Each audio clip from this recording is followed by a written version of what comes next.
All right. Good morning, everybody. Happy Monday.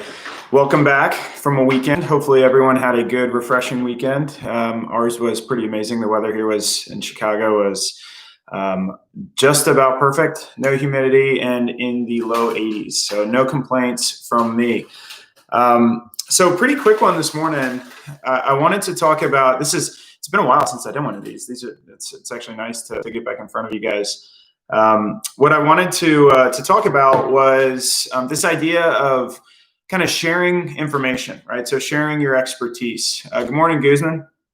So a lot of people, there's so much. This idea came to me when I was teaching a class last week, and there's so much experience out there, whether it's practical experience of people that have just been in the field of doing interviews and investigations for their entire career, or if it's experience from an academic perspective, right? People who have just inundated themselves with research, and that's what they surround themselves with to become subject matter experts. Good morning, everyone. John and Emmet, I don't know.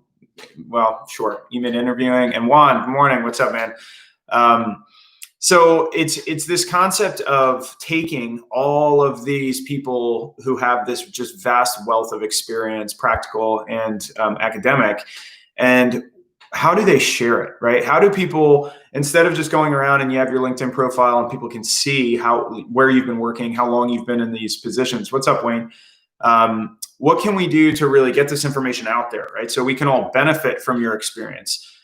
So what I wanted to challenge you on, this is a really quick coffee break, but challenge you all on how can you take your subject matter expertise? How can you take your areas where you just feel like you have so much to offer? You feel like if somebody sat you down and asked you to explain what you do in your role, you could talk for days. How do you take that experience, that practical application and that learned academic applied knowledge? How do you take that and teach others? And I think the easiest way to do this is through social media. I've talked about social media so much since I've been with WZ because I believe in it. I believe it works well if you leverage it. So what I am challenging everyone to do that's listening today is to not look at yourself as you are not good enough to teach others.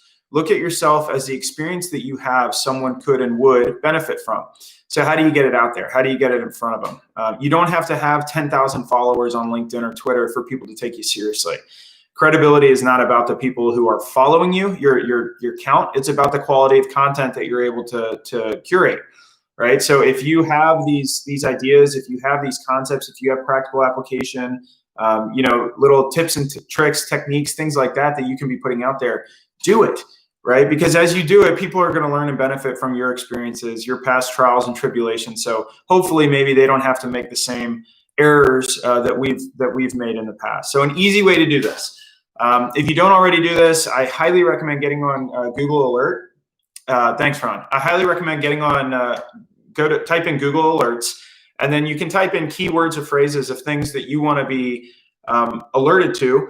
That are circulating out there in the news. So whether it's like for me, I've got tons of them, but interview, interrogation, exoneration, false confessions, death penalty, just the list goes on. And anytime any of those buzzwords pop up in any news article that Google Alerts catches, it sends me an email alert, and then I can read the article, right? So then I can educate myself on what's going on with the areas that I have a particular interest in. And then taking it one step further is process that information and then share it, right? So get on Twitter, get on LinkedIn, get on whatever platform you're comfortable with, Facebook, whatever, share the article and give a objective as possible analysis from your professional opinion as to how this could apply and what takeaways you could get in the professional world. And people will follow it, right? People will start to follow you as you're putting out that good content. And hopefully we'll kind of turn the tides from people doing things the way we really shouldn't be doing them in the interview and interrogation industry and start doing them the right way.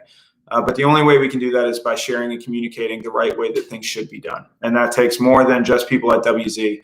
It takes all of you all out there as ambassadors to share the right message as well. So that is my message for today is you are significantly more valuable than a lot of people give themselves credit for. So what you have to say, people would love to hear.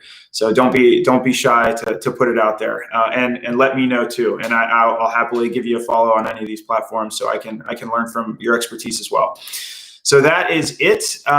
Everyone who is tuning in, thank you so much for listening in. Hopefully you have an amazing week and make the most of it. Take care.